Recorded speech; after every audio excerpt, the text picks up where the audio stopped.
Hello, everyone. Welcome to the pre-show of the Codex podcast. As usual, I'm your host, Sonny Kruger, and I'm joined by my usual co-host, the Ric Flair of comic books himself, Uncle Gary. Woo! Mighty Mike will not be able to join us today. He's not feeling well. Mike, we hope you feel better, get some sleep, enjoy some comics, and we'll see you down the road. When I felt him this morning, he felt just fine. Oh, well, who knows? Maybe that's what made him not feel so good. Maybe. Well, there we go. The keeper of Uncle Gary is not here today, so That's a job that's taxing. Every now and then you just need a break, and you can't. Your body has to shut down after that. So I just need a little bit of time. I had to prepare a little bit before jumping on. Like, okay, I'm taking on Uncle Gary myself today, so there we go. Got quite a bit of comic book news later when we get to the actual show. We got Fear and Insanity. We got some right or wrong questions. And then we got, of course, there's a random panel of the week. And we got the F list. And then our topic of the week will be, which comic book character would you choose to host an award show? And then Richard comes on. Hey, Richard. And also says, Sonny, best YouTube beard. Thank you. And I agree. You get a star. And there's Mr. Keith says, hello. And Boo says, yo.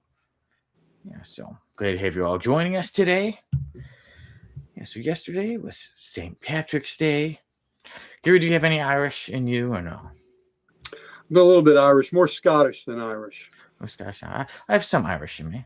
Yeah, but a little bit Irish, but more Scottish. My mother's people. Who says Happy National Hangover Day? There you go. My mother's people were from the Gunn clan, which was from Northern Ireland. So when I watch Braveheart, I get all excited, want to paint my face blue and go out and bash some heads in. So, my people. Dude, even though I'm from England, I was born in England and I'm part English, but also part Irish and half Mexican. But Braveheart, I absolutely love. Yeah, so Braveheart, that's my people. Gunn, which came from Gunnar, or Gunnar's son, which came from Gunnar. So I've got all that. The Northern Highlanders have all that Viking blood mixed in there too. So I've got all that good DNA, all that good savage Viking DNA in me. Viking DNA is comic book ink in you. That's how you get so strong. That's right, baby. Richard's got the category for you with the beard. We're the best guns on YouTube on comic book station. That ought to be a category. Yeah. We should send that in. Yeah, we're the best guns. You got them. Best guns. Got everybody beat. I've got some big old comic books, but I won't try to beat you. I'm up to now that I'm up to 500 push-ups every other day. Yeah. 500 push-ups a day, over 61,000 comic books. So yeah. I got a bit of catching up to do. But I want to do something that I haven't done in a while on the show. It's called What We've Been Reading. So, lately, we will get back to doing some reviews, but lately I've been reading some other books. So I thought I'd quickly talk about some books I've been reading. Over the past couple months, not too long ago, I finished reading the book 1984. Yes, it was my first time reading. I had not ever read it before. So, did that give you a lot of hope for our current situation? Oh yeah, no, but no, not at very all. Just very interesting book. But I'm a very strong-willed man. I think it'll take a lot to break Sonny Kruger. But I also read this. I was gifted this book from Mighty Mike, who joined us today. But so I hope he feels better. And I finally finished reading Mouse. So it was my first time. I read it, the whole thing, and I told him, I said, I will recommend this book for the rest of my life to people. It's the only comic to win a Pulitzer Prize. Yeah, it is a true classic. And they changed the rules so a comic could never win again because of that. Yeah, I still don't like that, changing those rules. Comic books should be able to win. Absolutely. And then a lot of you know that I was reading that The Age of Revelation, and I read the whole entire thing, so I finished it, and I also read the epilogue, X-Men 23, and I feel it's actually very important to the story. So if anybody was a little like, about the ending, I suggest reading X-Men 23. I feel that is the true ending to that story. And let's see. Who's this? Caught Mike here, the German, Irish, and some Scottish. Nice. He said that's about Mick. Yep. 50 Earthdowns need to slow down. California's going to get earthquakes soon. I hear you, Richard. Well, Richard, you're back on the right coast, so we're okay. If California falls into the ocean, at least you're back on the East Coast, buddy. So make sure stay safe, everybody. And if you say, what a time to read 1984 we live in. I did think when I was reading, I was like, interesting time that I picked it. Yeah, exactly. That's exactly why I said that. And Class of 1984 was a good movie, and you know what? Also a very good Van Halen album. And I was the Class of 82. That's how old I am. Oh, okay. Class of 82. Let's see, real quick. Skeet says, yeah, I used to read 1984 in gym class. Kids would ask what it's about, and I'd tell them. Then I realized they were born in 1984. Mm-hmm. Oh, Miss Keats, you just finished the epic collection of the Silver Surfer, The Return of Thanos. Nice. That's on my list of some things to get. Yeah, I absolutely love Fantastic Four. Or Silver. Yeah, I do like Fantastic Four, but I like Silver Surfer even more, I'd say. Those epic collections. And speaking of epic collections, the other day, that was the last one I was going to show, was I finished reading Captain America Epic Collection, The Captain. Nice. So it goes from issues 333 to 350. And then it has one issue of Iron Man, 228. So yes, I finished that the other day. And we're glad to report that Richard says I'm safe now. So I'm glad to hear that. But will everybody be safe from the F-lister today? You know, we'll get on to him later. But yeah. But there's some shenanigans with that. Oh, yeah. But yeah, so there we go. So that's a bit of what I've been reading lately. And then, of course, I'm always writing more stories. So I'm writing a story called Dreamland. So I have to, as I write it, I read and edit it. And then I will be reading and editing the book of a series about a series before I professionally publish it. So I'll get to that soon. But Uncle Gary, what are some things you've been reading? Well, unfortunately, I am 2 weeks behind on my new book. I got my new books today. I haven't read any of last week's books, and the week before, I still have 2 books to read to finish that week. And I'm sad I'm behind. Now, I'm off the next 2 days, so I'll be able to read some. But last week, the second issue of Ordained came out, and I am so eager to read that, but I don't allow myself to read. You know, I can't read that book until I finish the previous week's books, you know, so I've got a stupid rule I put into place. But anyway, Ordained by Robert Venditti. It is so good. The first issue, and the fellows at the shop have read it, and they said the second issue is great too. But the premise is it's a priest who's kind of a bit of you look at him, you think, okay, this priest was a bit of a badass back in the day. He hears he gives last rites to a mobster on his deathbed, and the mob boss recovers, and he realizes that he said things on his dying confessions that he doesn't want anybody to know, and so now the priest is a problem, and he needs to be eliminated. And it is sounds good. It is, yeah, it was really good. So there's a little bit of John Wick in it, where the priest has got a, I don't know what his past is, but I can't wait to delve into it and find out. But he's badass. This is not going to be easy for that mobster. So I just think it's a great premise that he heard this, he did a sacrament like he was supposed to, and it's coming back to bite him because the bad guy lived. Nice. That sounds really good. Sounds like a story. I will put it on my to-read list. Mm-hmm. Sounds good. And then Mr. Key would say, check out the BBC broadcast of 1984 and then later he corrected it and said 1955, starring Peter Cushing and Donald Pleasance. Donald Pleasance, huge Halloween fan, so I was a huge Donald Pleasance fan as well. Escape from New York. Yeah. He was the president, yeah. Yes, he was. Yeah, and then Bruce is speaking of BBC, The Reds is a spooky flick. And the list comes on and says, hey guys. Hello, Liz. Saw Liz today too. Yes, the other day I saw that Liz had quite an interesting guest on her show. Yes, Mr. This guy, Sal the Slab guy. That's right. That's right. I was on it with her a couple weeks ago. So good for Liz for starting a little broadcast venture of her own. She says she was inspired by Codex, and so it's like, I guess we are proud to have her join in the group of podcasters giving content out there. So good for you, Liz. Yeah, you rock. Keep up with it, and congratulations on having your own channel and own show. So good stuff. Yeah, so of course I was watching it just so I had to make sure to check it out. Oh, good stuff. So if you like comic book stuff like this, make sure to check out Liz's show. Liz, feel free to put the link in the comments, and we'll show it. Yeah. And I think she's every Sunday night. I believe it's Sunday night for her.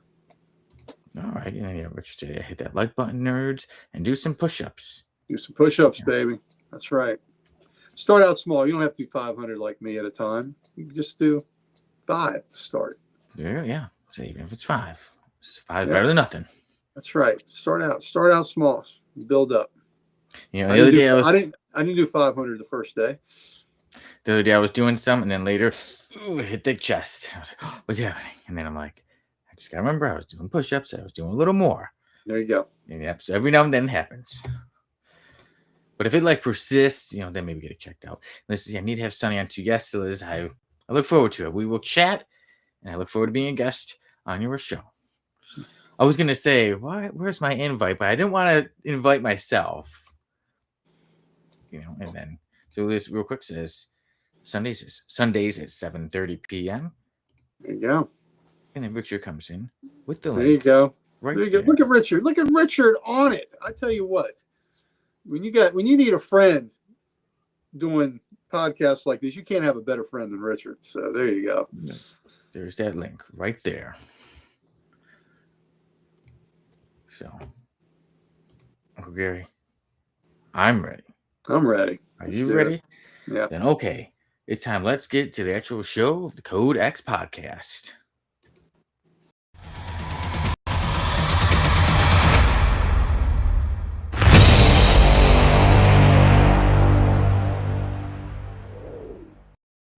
Tonight on the Codex Station podcast, the host, Sonny Kruger, will be played by Sonny Kruger. No multiverse variant, no clone saga, just Sonny Kruger.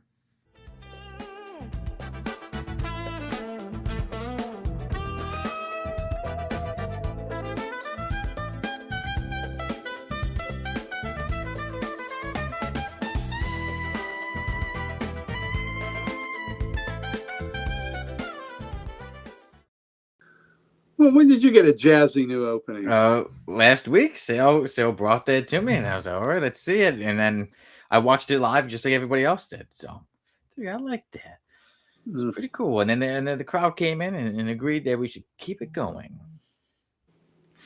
Yeah, so everybody, welcome to the actual show of the Codex podcast. As we mention every week, I am your usual host, Sonny Kruger, and today joined by my usual co-host, the Ric Flair of Comic Books himself, Uncle Gary. Welcome. Thanks for joining us one day after St. Patty's Day. So, you know, for all you people that imbibed a little too much today and you're just waking up. So glad you could join us. Yeah, welcome to the show. And what Boo said in the comments earlier, say National Hangover Day. And as you see, we got our green on, you know. And got some stuff going on for the episode today. Something with, well, somebody who wears green is in the random panel. It's not so much St. Patrick's Day theme, but somebody's got some green on. But their F-lister is definitely St. Patty's Day themed. And then, of course, when we get to our, to end off the show, we'll have our topic of the week. And this week's topic of the week, there were some awards over the weekend. So our topic of the week will be, which comic book character would you choose to host an award show? Yeah, so real quick in the chat, before, during the pre-show, we like to chat with everybody. And Liz was talking about her show. So actually, we got a designated Loco Sirens channel now. And there's the link she puts down. Yeah, so Loco Sirens. Yeah, if you've checked it out, you may have seen Sal the Slab guy on there. You may have seen Uncle Gary, and in the future, you may see this dude on there. Oh no, that'll be the death knell of that show. Hey, this show's been going for almost 5 years, so there's Are you saying you're impervious? You're like a cockroach. You'll always be there. I mean, I guess that's the one way to compare me to a cockroach. I guess it would be like that. I would hope so. I hope that I could last. I hope, Uncle Gary, I hope 200-300 years from now, people still somehow see me. I know this body, I'll be dead, but I hope, I plan for the spirit to carry on, and then people will still be watching this show, being like, wow. Are you familiar with the comic strip The Far Side? By Gary Larson? It was a great panel. It was a one panel strip. And they always he just had a great take on life. And Gary Larson was the cartoonist. And one of the great panels, they showed a city in the background with a mushroom cloud that was coming up out of it. So a nuclear bomb has been dropped. In the foreground on a big leaf or on the grass was a circle of cockroaches holding hands in a circle dancing. Because they were going to survive. They were going to survive the nuclear Armageddon. And everybody they'll live through it all. Live through it all. That's right. Well, who knows how long I'll last, but I do hope that somewhere, like I said, in the far, far future, there's still Sonny Kruger things. Maybe there's my books, the podcast, somehow my face somewhere. You're not a cockroach because the lights are on and we still see you. So yeah. Yeah, there you go. So it looks like I'll die someday. Yeah. But who knows? Maybe I'll make it to the year 2100. I'd be 110. You might. Who knows? Who knows what the future holds? But I try to live and enjoy every single day. I try to bring joy to everybody else too.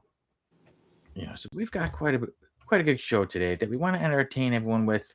So I say we get started off with the comic book news and the rundown.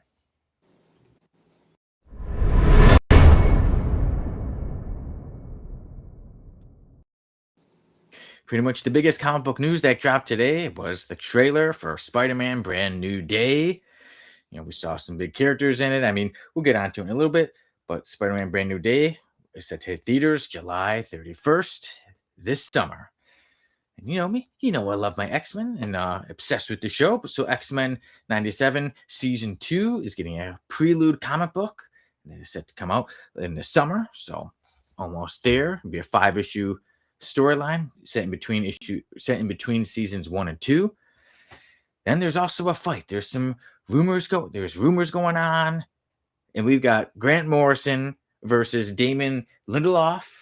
We know Grant Morrison, how much he's written. He's also one of the writers. He's written Green Lantern before, and one of the writers of the show Lanterns. Damon got some people pretty angry because of something he had said a while back on a podcast about too much green. Green is stupid. We'll just call it Lanterns. We'll get onto that in a bit because there's a lot more to it than what meets the eye in the beginning. And then Something is Killing the Children. We'll have a novel coming out in October. So some more Something is Killing the Children. Get onto that a little bit. And something we mentioned the other week was that G.I. Joe, the movie, there's going to be a reboot, and they hired a controversial writer to be the writer of it, Max Landis, and recently Paramount fired him. So he's gone. There'll be somebody new. And then Armageddon is coming. Armageddon is coming. And this summer, the superheroes are getting ready for it. And Armageddon erupts. And Captain America, issue number 12, as Dr. Doom was looking for his team. And he's looking to get Captain America to join. And that comes out on June 24th. Armageddon it? Yep. That flipper, one of my favorites. I'm trying to think if I've seen him 4 times live. Yeah. How many times? 4. I think I've seen him 2. Great show. Yeah, I always enjoyed that Flipper. One of my faves. So, all right, Uncle Gary, what shall we jump on first? Maybe Spider-Man or maybe Spider-Man. Okay. So maybe we'll, in case those who haven't seen it, we'll give a little bit of spoilers away to the trailer. In 3, 2, 1. The Punisher. What did you think about it? What did you think of seeing the Punisher? That got me excited as soon as I saw him. I loved it, and I didn't realize he was going to be in the movie. Me neither. So it was a shock to me. Rob said it had been announced. Our shop owner, I didn't know that, so I was blown away to see it, and that's great because, of course, that's where Castle first appeared. Yeah. So, and I love that Spider-Man called him Frank. So, yeah. Yeah, there was a lot to see. As soon as I saw that, I'm like, okay, you win me over with the Punisher. Oh, so good. So I think I'm going to enjoy him interacting with Spider-Man. Yeah. And other characters too. What's in here? Boomerang, Scorpion. Gonna be in there. Yeah. Tarantula. I didn't see the tarantula. Nice. Just one of the quick part that was just showing. Okay. It's like the cover with him on there. Like him stabbing at the building. Yeah. So nice. Yes, I am excited for that. And then let's see. Richard says the Spider-Man trailer was amazing. Yeah, it was good. The interactions with Spidey and as Peter when nobody remembers him. Oh, and the Hulk. Yeah, or Banner. Banner. Yeah. Banner. Yeah, he was driving a tank. Yeah. Yep, Punisher was, yeah. Bruce Lee, Punisher, yeah, and Spider-Man can be awesome, yes. And before when it did come, Bruce had said, "What a cool and narcissistic intro, Sonny. Hey, I didn't make that. I just like it and play it." Yeah, I thought so too, Booge. I thought that really catered to Sonny. I think he had something to do with that. Rick said, "Best beard on YouTube." That is right, and yeah, you'll all have Sal the Slab Guy to thank for that great trailer about me. Yeah, Miss Kid says a brand new day looks good, and the characters seem cool, but I'm afraid the plot will be more like Brave New World. So we will see, because they didn't show much of what. I mean, we know like that obviously now in this world, Spider-Man, people don't know who Peter Parker is, so they're dealing with that. But yeah, I do wonder how all the characters will, connect and everything. But so far, I liked it. I was glad to see that trailer. I was like, because for a while we weren't seeing or hearing anything, or at least I wasn't. Right. And then the other day it was like, oh, the trailer's gonna come out Wednesday. All right, I'll make sure to check it out once I wake up. Or even before I went to bed, I checked, and I'm like, okay, it's not out yet. I'll go to sleep, wake up, and then, yeah. So there it was. And then Liz says, yeah, when he is carrying the guy, it was an homage to an old cover, yeah. Or so I heard. Yes, it was, yeah. Oh well, when he's carrying the guy, it was an homage to Amazing Fantasy 15. Where he's swinging through the air and he's got the guy under his arm. That's the first appearance of Spider-Man. Yeah. Mr. Keith said it too, yeah. Yeah, 15. Who owns that? Oh, yeah, that would be me. There you go. Nice. Do you mind telling us if I asked how much it cost? You'd be surprised.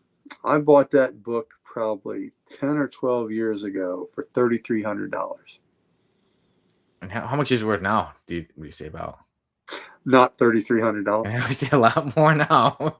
More than double now, I'd say, right? Yeah. Are you kidding me? That's that's more than quintupled.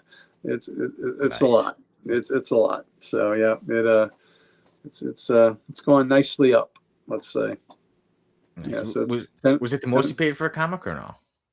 No, I paid just under 10 grand for a book once. And the book was first Silver Age book, Showcase 4. First appearance Barry Allen. So 2.5 unrestored copy. Nice. There you go. Like, so one day I gotta get some more movie roles so I can have that kind of money to be like, look what I got, Uncle Gary. Mm-hmm. I've got some catching up to do. More power to you. Yeah. Yeah. But yeah, so at least that looks good. I'm excited for July 31st, Spider-Man, brand new day.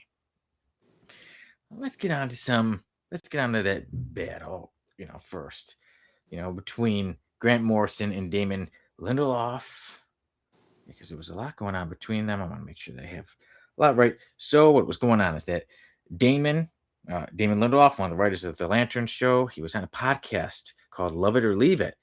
And he said, it's called Lanterns because we all agreed that green was stupid. So now it's just lanterns.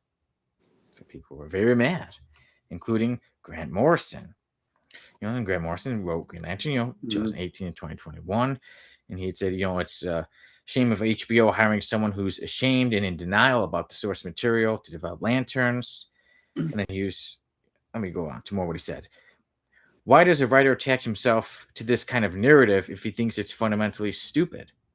You don't hand CSI scripts to patronizing writers who condemn forensics experts and their haircuts as stupid. So why hire people who are ashamed and in denial about the comic book material they've been assigned to develop? Why don't they turn down jobs they're not suited for? We continued on, and he said that it's not like he needs the money, and Lindelof has proven that he can come up with his own ideas. What is this jockish dismissal of superhero conventions intended to prove anyway? Does Lindelof imagine it makes him seem less nerdy? It's a bit too late for that, so what's it all about? The only people who give a about the Lanterns TV series are Green Lantern fans. Why alienate them at the start? That feels more stupid. I agree with that. And then finally, he did say that the show might even be good, but how much better could this stuff be if studios were willing to hire the right people for the job instead of phoning their embarrassed friends to water the source material down? Hollywood will die of insularity and inbreeding. Wow. It's harsh. Yeah. So, and then Damon Lindelof had said that he posted a picture of himself in a Green Lantern shirt. That at his first Comic-Con, he, for the show Lost, about the pilot, that he was wearing a Green Lantern shirt and said, "Oh, I don't hate it." So he posted, "I have upset Grant Morrison, which means I have now pissed off most of the brilliant British Scottish comics writers that I grew up idolizing. To quote the Bard, Otis Redding, this is nobody's fault but mine. I made a dumb joke on a comedy podcast. I'm not going to bob and weave about context.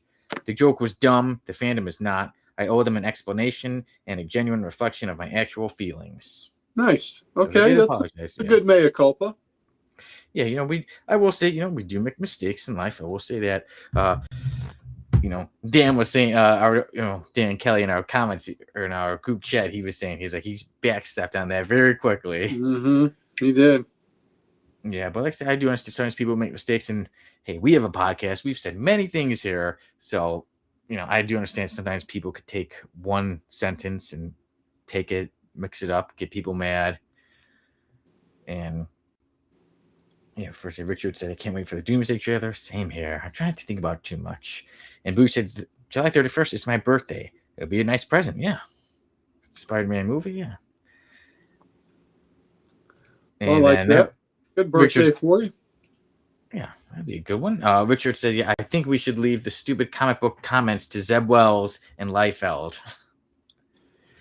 Mr. Kidd said, "I don't disagree with Morrison, but it feels like Lindelof was just playing ball from a corporate standpoint. He wrote the TV show of Watchmen. He loves heroes." So he has written other hero shows before, like Watchmen. Mm-hmm.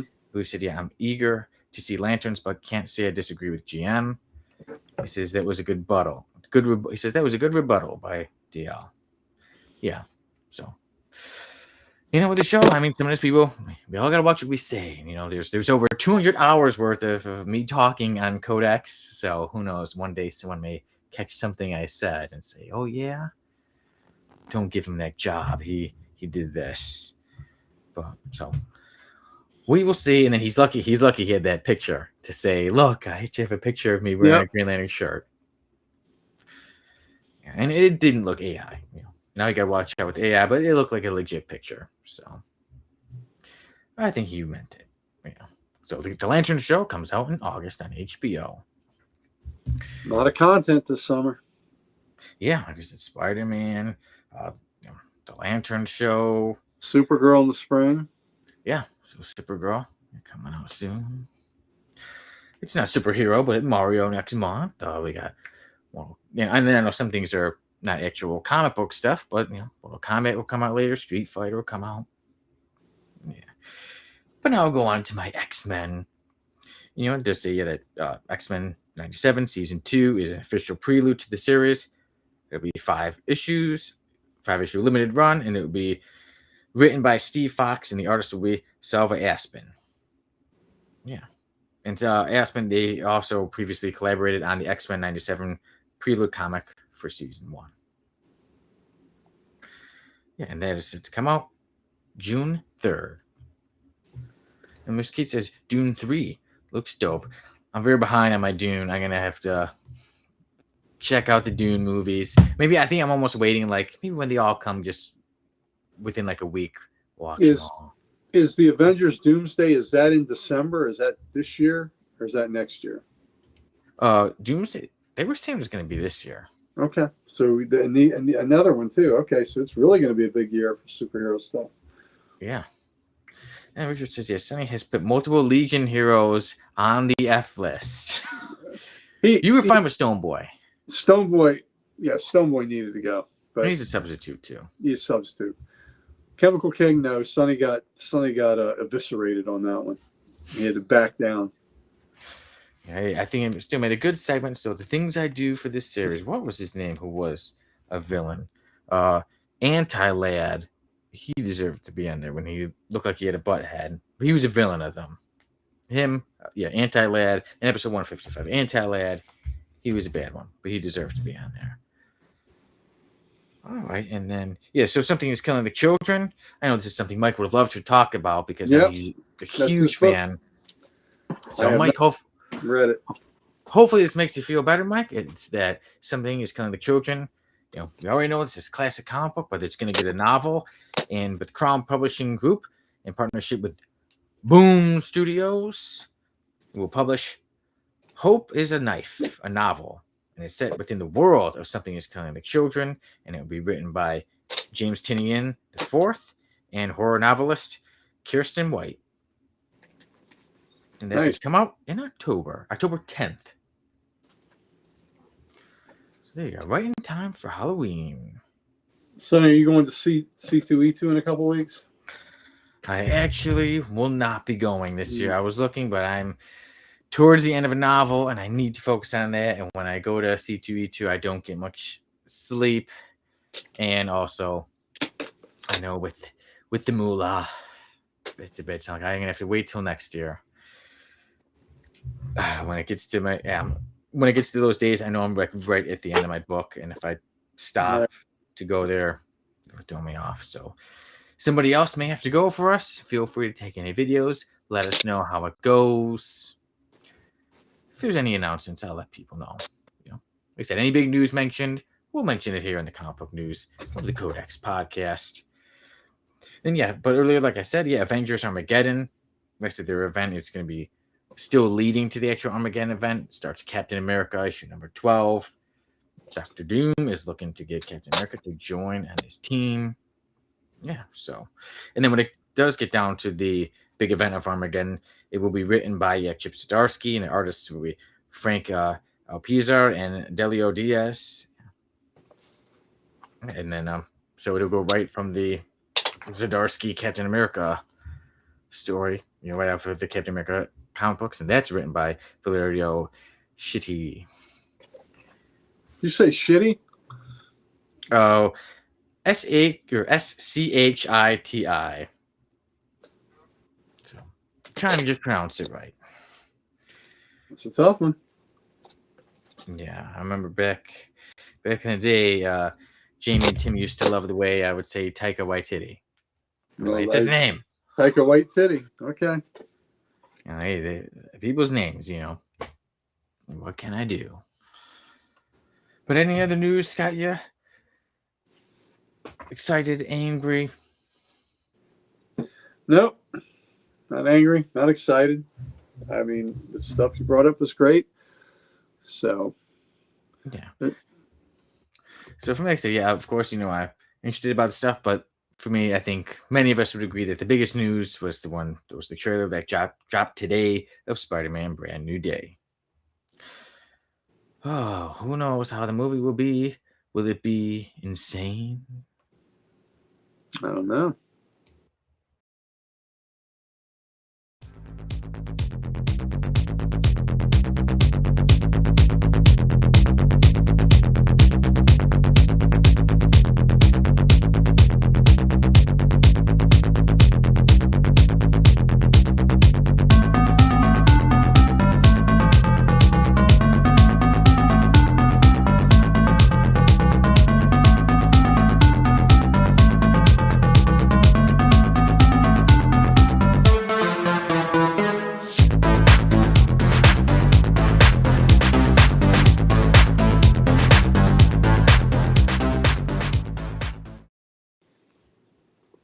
You know what time it is. It's Variant Insanity. So take a guess as to which comic book had the most variants this week. Before I could even say it, Richard said 23 for TMNT.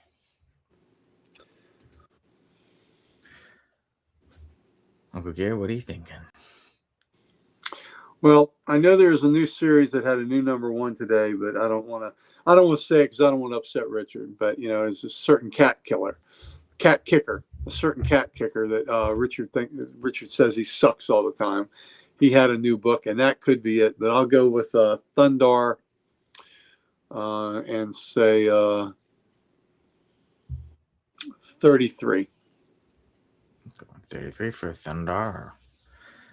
All right, Mr. Keith is coming in with Silverhawks 26, and before that, Liz came in with 15 for Lobo. Liz said it, Richard. I didn't say it. I say that I was a bit shocked when when Sale the Slab Guy gave me the info. I was like, oh, okay. And Booge says Lobo 25. They may be right. They may be right. Let's see.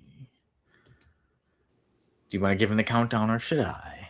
No, it's you. You're the one that does that. All right. So here be the 10, the 9, the 8, the 7, the 6, the 5, the 4, the 3, the 2, the 1. This week, the comic book with the most variants is Aftermath. Wow. Issue number 1. Never would have guessed. Oh, and here we go. Sale likes to provide us with some more information. So the writer is Dolan Waddick. The artist is Andre Lunatic. And the cover artist is Ru Den. Actually, I pronounce it. Vudan. Okay. Vudan. And Richard comes in and says, remember last year when we were close to 100 each week for variants? It's very interesting that you say something like that, because this week it's pretty high. And Richard also says, hashtag Lobo still sucks. Yeah, sure he does. I know he does. Boo says, Sonny got the answers to do some research again. Hey, yeah. This one I didn't play this week. I was just here to host the show. But sometimes people get jealous when Sale does it and I guess and I get it right. You got it right last week? That's right. Not with the number, though. But maybe Sale was wrong, and I was right, though. Babush also says, no idea what Aftermath is about. And then Liz says, looks like it could be Georgie from Derry right before Pennywise grabbed him, LOL. That's exactly what I thought. As soon as I saw it, I was like, oh, okay. Like it. See, I don't know what it's about either. That's the class you have after geometry. Okay. Wait, you actually can see that in the balloon. It does look like there's somebody's face. Well, okay. Would anyone like to take a guess as to how many numbers? I did see some people were guessing. Let's say 33. You're going with 33. I'll keep my 33. Richard was going when he said 23, and Liz had 15. Mr. Keith had 26. Booge had 25. Are you all ready? It's more than anyone has guessed. Wow. Okay. So, this week, I'll give you the countdown again for 10, 9, 8, 7, 6, 5, 4, 3, 2, 1. This week, Aftermath, issue number 1, had a total of 48 covers. Wow. Yeah, so 1 cover and 47 variants. So, yeah. Lately it hasn't been as much. It's been okay. There was 21. There's, in the teens, and this one, 48. What company is that? I'm trying to look. Publishes it? I'm trying to see. I don't even remember seeing that on the shelf today. Yeah. So, wow. So you said that your shop didn't even get that. Well, we may have had it. I just didn't notice it. Yeah. Well, there's 48 different covers for it, so it might have been one of those many other ones. Yeah. Even listed. Yeah. Holy cow, Batman. Yeah. Yeah. So that's our variant insanity for this week. Aftermath. 48 total covers. So now we get to our right or wrong. Yeah. Before the Mr. Keith say 48 covers total. Aftermath. That's right. I like that. Aftermath. That's why I said it was the class you have when geometry is finished. It's Aftermath. And over the past week, it was, I believe, Pie Day. Yeah. Love pie. Yeah, so I got I had a little bit of pie over the weekend. Not too much, but yeah. I don't think we got it. It wasn't in the video. Okay. Well, yeah, Rob does a video of the new books that come out, so that's why. Yeah, I didn't recall seeing it. So maybe there weren't enough covers to interest us, evidently. Yeah. Fair. If they had 50, then we just said, okay, we want that book. Okay, somebody who's working on Thundercats right now is just saying, like, see, they want 50. Pity. We heard it on a podcast. All right, so some right or wrong, Uncle Gary. I'll start with you. All right. Yeah, we had to amend things since Mike's not going to be here. We're going to make him up on the fly. I am going to say, after seeing that trailer today, that the Punisher, John Barenthal's Punisher, will be the breakout star of that Spider-Man movie. I'll say right, yeah. Because I'm checking. I'm like, I already believe him, like, as a star, but I'm like, I think even more to way more. Well, because Spider-Man. There's certain a number of people that have seen him, I'm sure, on the Netflix or on the with the Daredevil, the Netflix thing, and then with the Daredevil one on Disney. But there's going to be people that go to the movies to see the Spider-Man movie that aren't going to be prepared to see the Punisher and are going to come out of there going, "Wow, that was a really cool character." Yeah, so I agree. Yeah, and Liz does too. Yeah, so I agree and say right. And my first statement is also about Spider-Man Brand New Day. And first, Mr. Keith says, yeah, right, he'll be fun as PG-13. I think, yeah, he'll still pull it off. Well, he tried to be a little more than PG-13 in the trailers. Oh, yeah. And he said, "Mother," and then Spider-Man webbed up his mouth. I thought that was great. That was a lot of fun. That's a good way to do it. And then, too, that is, like you said earlier, that is, where the Punisher first came from, Spider-Man. So sure did. That was Spidey 129. Does anybody here own that? Oh, yeah, that would be me. And me. Do you own it? Nice. Not the first printing, though. Okay, well, you have a copy. Yeah. In fact, facsimile is still a copy. Yep. Yeah, I got one when I saw the Punisher movie, the Thomas Jane one. They happened to be giving them out, so like, cool. And then our very own Mr. Dan Kelly had given me one that Christmas when he drew everyone on a cover. When he drew a cover for everyone, like you got a Swamp Thing one. He drew me when I was in the Punisher outfit on issue 129 of the there you go. Spider-Man. So that's another version you have. You have a couple. Yeah. So I got the one. Okay. So my one, and this is pertaining to the Tom Holland Spider-Man movies. So not counting all the other ones. So I say Spider-Man Brand New Day will be better than the first two, but not the third one. I'm going to say right on that. And I say right as well. I think it looks good, but that last one was a 10. Well, you had three Spider-Men. Yeah. So that one I really that's hard to beat that. Yeah. Yeah. So that's what I said. Beats the first two, but not that last one. And then Richard said Spider-Man 129 is the Coyote Ugly comic book. I've never heard it referred to that before. I don't know if I'll ever hear it referred to the Coyote comic book again. But glad to be here to hear it. And Liz had said right. And Richard also said right for number 2. And before he did say right for number 1. And Mr. Keith, though, says wrong. I liked Homecoming the most. Oh, well, there you go. Oh, yeah. So, very. Well, Awesome Con was in D.C., our big, the local one. It's more of a pop culture con. I did not go, but they had everyone in the Firefly cast was there except for Baldwin, who played Jane, and except, of course, for the fellow, was it Ron Glass that plays the Shepherd Book, who passed away, but they had the rest of the cast there. And it seems that news broke that there is a Firefly animated series in the works. And if that is true, and if we get a Firefly animated series, it's going to be fantastic. I'll just be optimistic and say right. I'm looking. And before, Richard said it was in the movie called Coyote Ugly. Oh, okay. So in the movie Coyote Ugly, I guess they hit an issue of Amazing Spider-Man 129. I did not know that. Piker Piraboo, I believe, was the actress in that.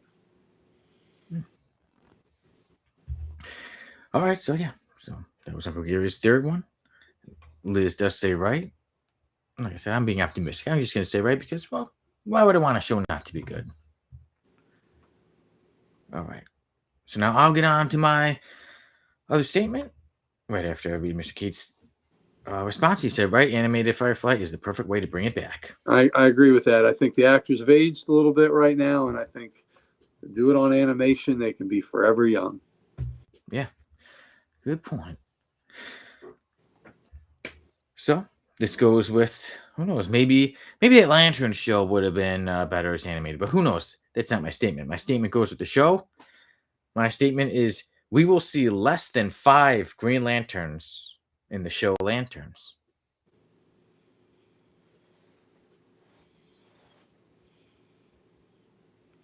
Just say wrong. I'm gonna think at some point we're gonna get to see some semblance of the core. So I'm gonna say wrong. Okay. Let's see. Because we're gonna see 3 for sure. So far 2, and then I would think Eben. Oh yeah, because John, Hale, Guy. So you're gonna see 2 for sure, and you would have to think you see Abin Sur in some way, shape, or form. I was thinking, I would hope Eben Sur, because obviously he gives it to Hale. I don't know. They mentioned Chip, but yeah, so you have to see Chip. But I don't know if they're gonna show him though. Yeah, it's one of those ones. I'm gonna say right, but I'm hoping I'm wrong. I hope we see a whole load of them. I think and all of them. Yeah, I say wrong. I think we're gonna see more than 5. Yeah. What? Liz says right, and Richard says right. Mr. Keats says wrong. We're seeing the squirrel. I hope so. I hope so. I said one this is one squirrel. Yeah. Richard says I want to see Dex Star. Richard, I'm right there with you. Yeah, I do too. I would want to see Dex Star. But I would be very surprised if the Lantern show suddenly shows all these characters. I think this is gonna be one where we don't see many. But we'll see. And if not, hey, well, actually, I say that we're going to see less than 5. You say more. So either way, maybe one day we'll come back to this and we'll show, hey, one of the hosts was right and called it. There you go. And that takes care of my right or wrong for the day. Do you have any last ones, or shall we go circle back? We're supposed to have 5? We usually have 5, but we understand today there's the last minute change. Well, I'll just say one more thing. The Damon Lindelof apology is a pretty classy way to apologize. That he, I like, as a mea culpa, it worked pretty well. I will say right. Sometimes a lot of people don't want to ever admit they're wrong. Sometimes people do make mistakes. Sometimes people do say things joking. It gets taken out of context. And like he said, I made a mistake. He showed a picture that, hey, look, I am a fan. I literally wore a Green Lantern shirt. So I say right. I'm with you. Humidity is wrong. Yeah. What does our audience think? And remember, everybody watching this later on, even if you're not watching it live, feel free to still comment and put, what you think is right or wrong. Yeah, talk to the screen, even if we can't hear you. Okay. You won't be alone. Many people do it. Yep. Mr. Keith says right, and Richard also says right, and Liz also says right. Well, there we go. So there we go. Some good right or wrong statements today. So there we go. Yeah, the first one we were all agreeing. You had said that John Bernthal's Punisher would be the breakout star of Spider-Man. Mm-hmm. We were all saying yes. I think, like you said, it's going to bring into a whole new legion of fans. He's very popular, but a whole lot more. So we agree with that one. And then number 2, I went with that Spider-Man Brand New Day would be better than the first 2, but not better than the third. And everyone was saying right, except for Mr. Keith said wrong because he really liked the Homecoming, or he liked Homecoming the most. Nice. And then number 3, you were saying that Firefly would be great. That it would be a fantastic show if it's animated. Mm-hmm. And everyone was saying right. And then my number 4 was that we will see less than 5 Green Lanterns in the show Lanterns. And it's just the one that had some right, some wrong. Yeah, like I said, right. Me, Liz, and Richard said right. You had said wrong, that we are going to see more. And Mr. Keith said wrong, we're seeing the squirrel. Mm-hmm. We're seeing the squirrel. Yep. It'd be nuts if we didn't see the squirrel. Yes, it would be. And then number 5, when you were right now, you were just saying that Damon Lindelof's apology, that it was good. So we did agree with that, yeah. And then Liz said, yeah, I do that on Sunday mornings all the time. So now it's time to go to a random panel of the week. And every now and then, sometimes we'll get characters, and I'm like, okay, so-and-so really likes this character, this comic. I'll wait for them to come on. So Uncle Gary, this one was specifically for you. When I saw it, it has to be an Uncle Gary episode. Oh, here we go. Yeah. But as Aquaman approaches the forlorn youth, the youth says, they're in trouble, and I can't do a thing. I can't do a thing to save her. Hey, you look just like me. And Aquaman says, yes, but never mind that now. Quick, change clothes with me behind that bush. Wow. It's kind of kinky. Yeah, quick, change clothes with me behind that bush. Yeah, we don't. Whose bush are we talking about? Ooh, good. 70s bush. You could hide behind it. Hey, and it looks like it could be 70s or 60s. Yeah, we don't kink shame on the Codex station. That's right. No kink shaming here. No kink shaming. So, if Aquaman and his doppelganger wanted to change clothes behind somebody's bush, that's okay. Yes, you do what you got to do. Yeah. Sometimes you're just in an awkward situation. You got to change behind a bush. So, hey. That's right. Yeah, I've been in some awkward situations before. No doppelgangers had to switch outfits with me, but yeah, and he's a forlorn youth. Yeah, that's right. Yeah, it's a forlorn youth. Yeah. There you go.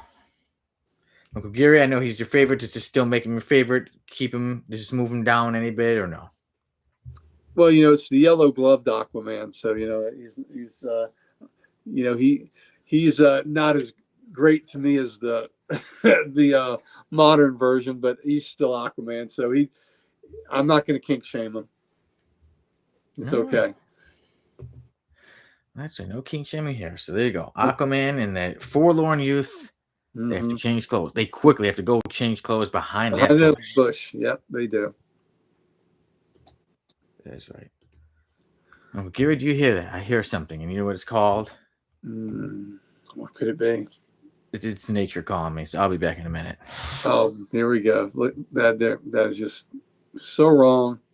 Here we go. Now's the time for everybody to tune out. Now's the time for everybody to call the Action Figure Rescue League and report Sonny Kruger to your local agent, because he is abusing action figures on a daily basis.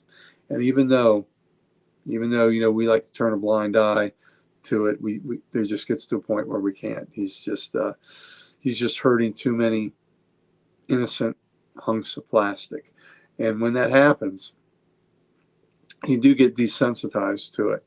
When you've seen Sonny and he has a whole box of mangled toys, you think you've seen it all, and you get to the point where any new horrors just don't upset you as much. So I think we need fresh eyes to look at it that aren't as jaded as mine, that will report him to the Action Figure Destruction League, and just we'll get the authorities in there, and we'll save these poor little action figures from any worse indignities. So only you can help. Report Sonny Kruger. So there you go. That's my PSA for the day. And Sonny, when Sonny gets the proper treatment that he needs, and he gets the help he needs, so that he doesn't have to mangle the action figures, and that he needs to be in the program with Sid from the original Toy Story, and maybe they can go on to lead productive lives that don't result in the mangling and scarring of innocent little toys. So, it's the hope we can have for people, that they can reform and that they can be better. But, so long in life, we get stuck in our ruts, and we can't change. So I think it takes something drastic, like Sonny's arrest and incarceration and rehabilitation, for him to be a productive member of society that does not damage and mutilate poor little action figures. So that's just my take on it. And I know it could be tough love, but sometimes we need to give tough love to people, that need it. Oh, Sonny, we were just talking about the newest books that came out. I was hearing something about action figures being destroyed and tough love. Sometimes people have to be turned into the Action Figure Destruction League to, the Anti-Action Figure Destruction League, and sometimes people have to be scared straight into doing the right thing. I have no idea what is going on. I'll have to later tonight. I will go back and watch what I missed. Knock on the door. Action figure, please. Open up. We've got a report. Nobody tell them. It'll be a surprise. But I do see that Richard did say justice for action figures. What if it's a Lobo action figure? Oh, wait, you just say, I'm okay with the mingling Lobo figures. Okay, yes, so see, there you go. That's my question.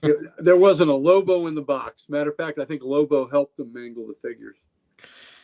Hey, I'll tell you, if there was a Dex Star figure, I would keep it in perfect condition.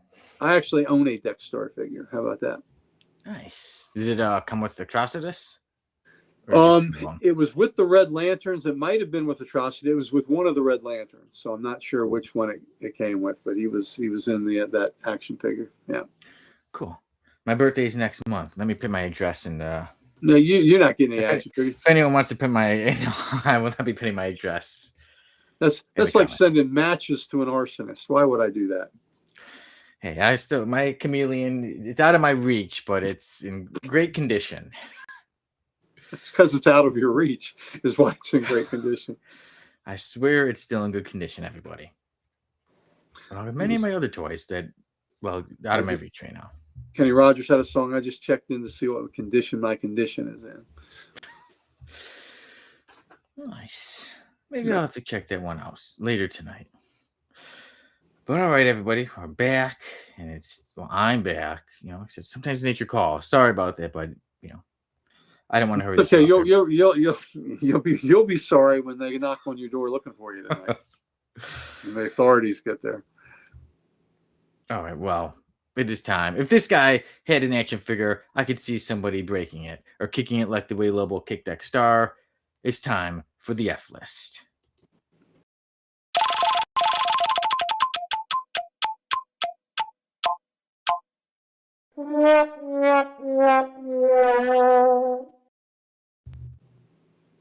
Hey, joining the F list is Elf with a Gun. Elf with a Gun is his name? That is it. That is the name. Elf with a Gun. And there you go. Someone says, no, you're not a man. He says, I beg your pardon. It says, you're an elf with a gun. You're boom, blam. He shoots.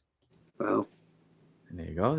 Someone says, you'll be wiser for this experience. Yes. So your head. I don't understand. What's the mystical significance of you? Wait, you're not an Indian. And then suddenly you're an elf. Oh, shucks. Blew my cover. Guess that means you and your mystical experience. Bye, Stu. So he's appropriating other cultures. He turned into an Indian, and then back to an elf. Yeah, back to an elf. Let's see. We got a comment. Real quick. Richard said it's a song from The Big Lebowski. I think that's me talking about your song. And they're just trying to do a face blue smiling. But Elf with the Gun messed it up for you. And there we go. One more. The Elf with the Gun. Oh, he's so edgy. So the elf in it for himself. Yeah. I wasn't able to get a leprechaun, but there you go. Elf with the Gun. He's short. He's green. He might as well be a leprechaun. But okay, Uncle Gary, would you like to take a guess as to the history of the Elf with a Gun? Jesus. He's Patio Gunpowder, and he grew up on the in the rough and tumble section of Dublin, and he was always small for his size, and he was called Leprechaun, and he hated that, so he would be an elf, not a leprechaun, but an elf, and he'd be a elf that used firepower to bring his enemies to their knees so they would be at the same size, and then he would shoot them right between the eyes. Interesting. Okay, well, there you go. He is no stranger to shooting people. Yeah. And real quick, Whiskey says, I don't know. I feel like he could defeat Batman if he surprised him. He'd beat Batman's parents, but I don't know about Batman. Well, maybe he's one of those fifth dimensional elves that come out of Mitzpickelix area and Batmites area. Interesting. You should say that. Richard says DC or Marvel characters. He is Marvel. Yeah, he's Marvel. Yeah, Mr. Keats says, yeah. You've heard of Myself with a Pun? We have Elf with the Gun. Yeah. Elf with a Gun. Elf with the Gun, whose real name. What did you have it as, Uncle Gary? Patio Gunpowder. Patio Gunpowder. Well, you were wrong. Elf with the Gun's real name is Melf. Melf. Head out of the gutters, not, good-looking mothers. Melf. M-E-L-F. Melf. He has a nephew named Ralph, and he has a great nephew named Ralph. H-R-E-L-F. Yeah, so there you go. He's actually an assassin. He was created by Steve Gerber and Sal Buscema. His first appearance was in Defenders number 25, but in Defenders number 46, he died. He was killed. So I'll go with some history from Marvel fandom. Yeah, the Elf with the Gun was an entity of unknown origin who used a variety of bizarre disguises, as you can see right here, bizarre disguises like Native Americans.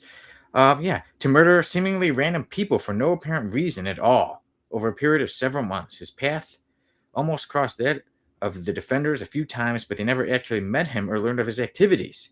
He was seen in a trailer park in California where he knocked on the door of Tom and Linda Pritchett and presumably killed them both. He next appeared in Las Vegas where he killed Charles and Francis Lester, then disguised himself as a Native American shaman here. He killed a couple named Sally and Stu. Right there we see him say, bye, Stu. And finally, he killed an unnamed female protester of a film in a nearby public bathroom after she took shelter there to escape from the Hulk, who was rampaging outside the theater. All right, and then the elf later on, so nobody even knew his name. It was just Elf with the Gun. As it appeared, he had the Elf with the Gun. But after he was killed, he was eventually run over by a truck before his actual true motives could be established. No one knew what he was going to do, but eventually he was run over by a truck and he died. And then it was mentioned that his name was Melf. Later, his nephew Ralph apparently carried on his mission. A subsequent claim that the elves with guns were agents of the alien tribunals and that Melf's murders were part of an elaborate scheme to restore the cosmic balance and stop a universal catastrophe was eventually revealed to be a hoax. As yet, the truth about the Elf with the Gun remains a mystery. And some little notes about the Elf with the Gun. He's an individual who appeared to be Melf, also encountered the rock band Kiss in another dimension. However, this was after Melf's apparent death, and so he may have been a different elf. A different elf. Yeah. And it says a suspiciously similar elf with a gun appeared in DC Comics' Countdown to Mystery number 8 as a tribute to the late Steve Gerber. So elf with a gun. So he randomly ran around killing people, and then before anything got really established, he got run over by a truck. Well, there you go. Mr. Keith says, has he ever considered using two guns? For some reason, no. Because then he'd have to be elf with guns. So he has to get the name of elf with a gun. Mr. Keith says he needs more pouches. Yeah, he really can't. He has no pouch for that gun. So I guess he just walks around with it. Puts that gun in the belt, and if it goes off, he's in trouble. Hey, maybe it fits under his hat. Well, either way, he's not a nice elf, and he's used trickery and pretend to be other people just to kill random people. I really kind of wonder why he was in these Defenders issues if they never ended up using him. Just had him, he killed random people and then eventually got run over by a truck. Yeah, that's kind of random. Yeah, so either way, he eventually did get run over, died, and then later, posthumously after he died, then they gave him the name of Melf. They said, who cares about this character? Just give him any name. He's an elf. Melf. No. So there you go. Uncle Gary, just elf with the gun, make it out of the F list. Oh, no. He is on the F list forever. I say we keep elf with the gun on the F list, and maybe Heavy Flow will accidentally sit on him, which is having a bad time of the month. Wow. It's terrible. And that's what he gets for doing stuff like that. Mm-hmm. Yeah. So, elf with the gun, Melf goes and stays on the F list. So now we move on to something more. There was the award shows. There was the Oscars this past weekend. Of course, even though movies like Superman and Fantastic Four, they don't ever get up, for special effects and things like that. One day. But it brings us to our topic of the week. So this week's topic of the week is, which comic book character would you choose to host an award show? This goes for us to answer. This goes for all of you to answer as well. But first, Mr. Keith had said about Elf with a gun. Does he feel lucky, punks? He's shooting out kneecaps is what he's doing. I say he doesn't feel lucky. Mm-mm. And Liz had said, Big Bertha. She just toss him away. Yeah, Big Bertha, yes. But I say leave him to Heavy Flow. But all right, so yes, to our topic of the week. Which comic book character would you choose to host an award show? How about you, Uncle Gary? Who do you think? You said somebody in our chat, though. Power Girl for the Arvin Awards. So there you go. Why? Because, some hosts are built to do certain things, and she is certainly built to do that. There you go. She's got it, yeah. For me, let's see. When it comes to certain characters, first character I was almost going to go with was Mojo. Mojo's used to television and stuff, but then I said Mojo's bad, and something always doesn't go Mojo's way. Arcade is another one who's kind of used to hosting games, but Arcade is also bad and would try to do something and would try to kill everybody in the audience. Right. So the most I was really thinking, I'm like, who would be fun? I was thinking possibly Ambush Bug, possibly Howard the Duck, but I think my pick is Deadpool. I think Deadpool would be the best one. He had the best jokes. And if something went wrong, he can kind of save the day. Maybe. He might try, but I think Deadpool would be a good host. And then with that, if I had to pick like two, sometimes they're like that. So Deadpool is main host, and every now and then they'll have other people jump on for a little bit. If you had teams, I'd say Wonder Man and Beast. I think they're a great team. I think Avengers Beast would be a great host. He'd be a lot of fun. X-Men Beast would be a very dour, sad sack of a host. So Avengers Beast would be a great host for any kind of award show. Yeah. And then also I think of the team of Blue Beetle. Hey, tomorrow episode comic character of the week is Blue Beetle. So I'd say Blue Beetle and Booster Gold. I think, yeah. They'd be a great host. Yep. They'd be a good team. Funky Flashman could be a great host. It was part of the Mr. Miracle universe. That was the huckster that Jack Kirby created as a Stan Lee, as a jab at Stan Lee. So Funky Flashman could be a great host. Nice. Mr. Keith says, I'm going to say the Impossibly Man. I just read the Starling story where he convinces Silver Surfer to have Drax, the Destroyer, watch 80s sitcoms. Now, there would be your dream team, the Impossible Man and Ambush Bug. Two annoying green guys. Oh, yeah, I remember Impossible Man. But I feel like, do we see not long ago, maybe, or is it going to be one of the variant covers of that Superman Spider-Man, which like him and Mr. Pixel, how's his name? Pixelato? That's Picklick. Yeah, the him and Impossible Man, like them meeting something. Maybe it was a variant cover or something, yeah. But oh yeah, Impossible Man. So okay. We'd see so some interesting things could be going on. We have some interesting hosts for award shows. Yeah. And then has there ever really been a comic book about awards? Okay, I'm trying to. Has there been any issues with superheroes, like giving an award, superhero of the year, and things like that? No, not really. I mean, there's the Contest of Champions that was like a boxing thing to get an award, but that was more of a sporting thing. There was the great Avengers issue where they all went on David Letterman's show. So not really an award show, but a show business one, and that was a lot of fun. Did you ever read the magazine Toy Fair?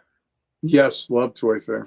Same here, yeah. And they used to have their Twisted. First, it was Twisted Mego Theater, then Twisted Toy Fair Theater, and then there was one where they had an award show, and it was like the X-Men, and it was up against Pokemon, and don't remember that. Nice. So Psyduck was doing like a psychic, and Xavier was starting to like battle him, and then Xavier just kicked him. Nice. So yeah. And then Mr. Keith says, yeah, I'm going to say David Letterman since he's in the Marvel Universe. He is. He is there, so there is an acceptable answer. Yeah. So there you go.